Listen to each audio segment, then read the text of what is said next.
Hey guys, what is up? It's Cal and Sal again here. What is going on, Sal? Oh, just glad to be here.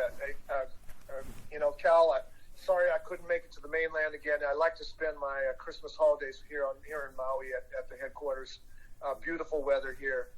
It doesn't feel at all like Christmas. The only thing I do miss my Midwestern roots where we used to enjoy 2 or 3 feet of snow this time of year. But I'm just looking out now and watching the waves crest and roll into the shore, and it's a beautiful day. Glad to be here. Let's talk some football. Gosh, I am envious. I might have to take a week trip out there next week for. Well, we'll get you boys, you and Jay, out soon. All right. Yeah, maybe we will. We'll talk about that. Because I wouldn't mind a Christmas in Maui. That'd be kind of sweet. So maybe next week we'll go in person. Be awesome. We've got lots of room here at the complex for you. Well, we love staying over at the Whaler. We'll probably stay there, but sure. We'll see. That's not a problem. All right. Anyway, on to the Blazing 7. Actually, let's touch real quick on last week. Just a heartbreaking cover on that KC game, huh? But that was just... As we said, the game was never close. They're up 30-10. They kicked a garbage time field goal to sort of make it close with no timeouts left as time was expiring to get it within 6. The line was 7. So that's technically a loss. That's brutal. And then, there was a great Browns game against the Ravens, too. Ravens came out on top, but that could have gone either way. Yeah, we weren't far off the mark there. No, we weren't. But needless to say, we are 4 games now under 500 for the season. So we're actually expanding this week to a Blazing 7. It'll be a little more chance for a huge comeback here because we need to close the season out positive. So we're doubling down here with the Blazing 7. Doubling down. So here we go. We got Thursday night, which is tonight. We're going Raiders over the Chargers at a negative 3.5 favorite. Like we've been saying the past couple weeks, the Raiders have not been playing like a playoff team, but at the same time, the Chargers, they're probably the worst coach team in the league, and they haven't really been putting up fights in these games. There's just been so many head-scratching moments on offense and defense, special teams. I think the Raiders are due for a big resounding win after, a tough streak of games. The coaching difference, is going to show itself, and we're predicting a silver and black victory.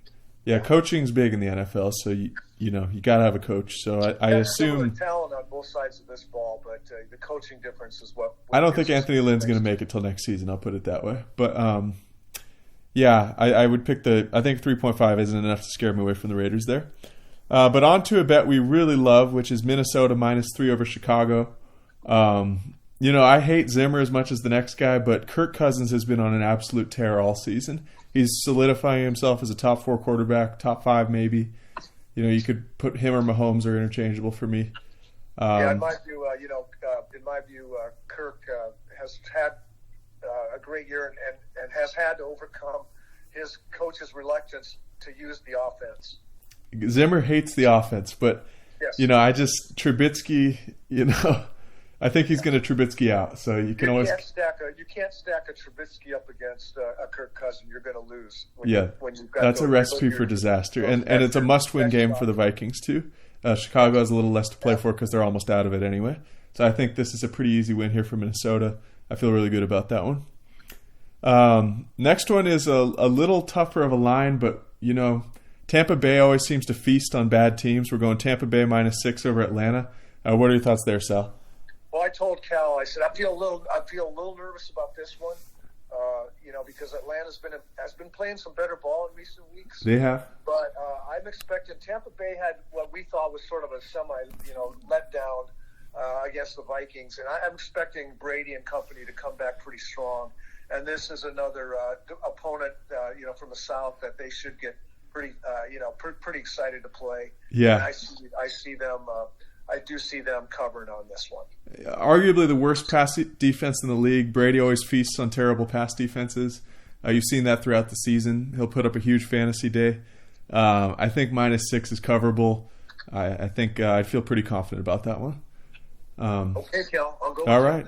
And but arguably the best bet of the 7 we're doing here is KC -3 over New Orleans. I just can't believe -3 is the line here. Is there something I'm missing? Am I delusional? What am I missing here? Well, Cal, I know I've been busy with some of my clients doing some last end of the calendar year prep, so a lot of portfolio movement. And but I did when you gave me a call and said, Sal, can you believe this line? I was dumbfounded. 3 points for that KC offense? I don't understand that.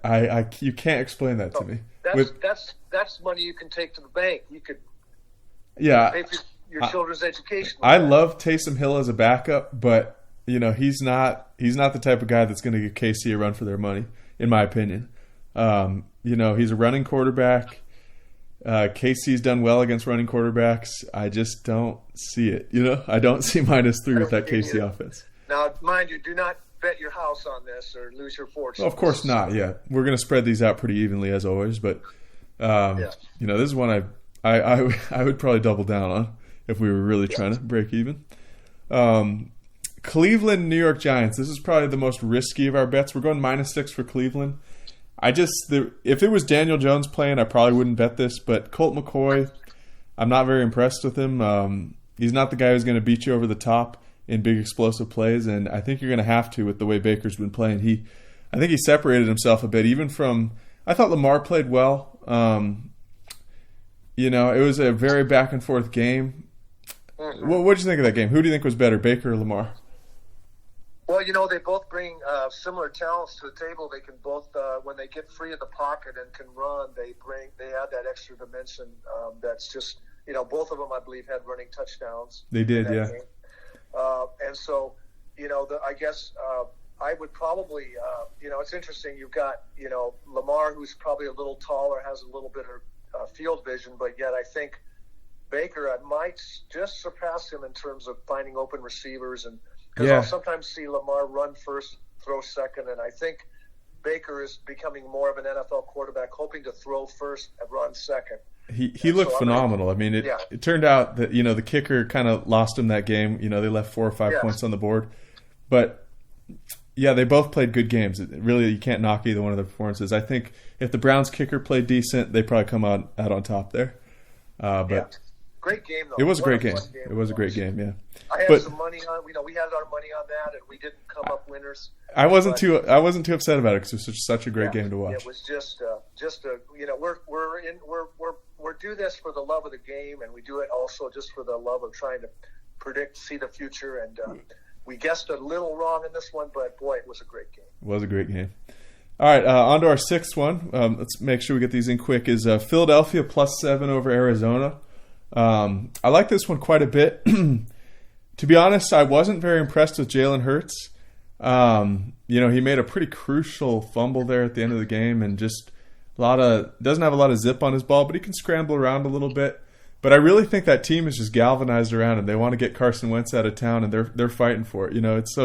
I think it's a personal thing where they're just trying to make a point to win these games, or at least they're going to make this close, just because they want to say that Jalen Hurts is going to be their starter going forward.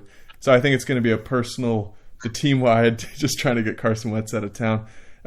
Even if Jalen Hurts isn't going to be the guy, but just for their future, they probably want to reset at quarterback, just because there seems to be a lot of animosity towards Carson Wentz in that locker room. Yeah, and Cal, I've been a big fan of the Murray fella. Yeah. And but he has really been up and down. I would expected to see a little bit more growth out of him this season. He started out hot. He kind of had a Russell Wilson start of the season, both of them actually. Similar quarterbacks, and they both really tailed off. He has been a little up and down.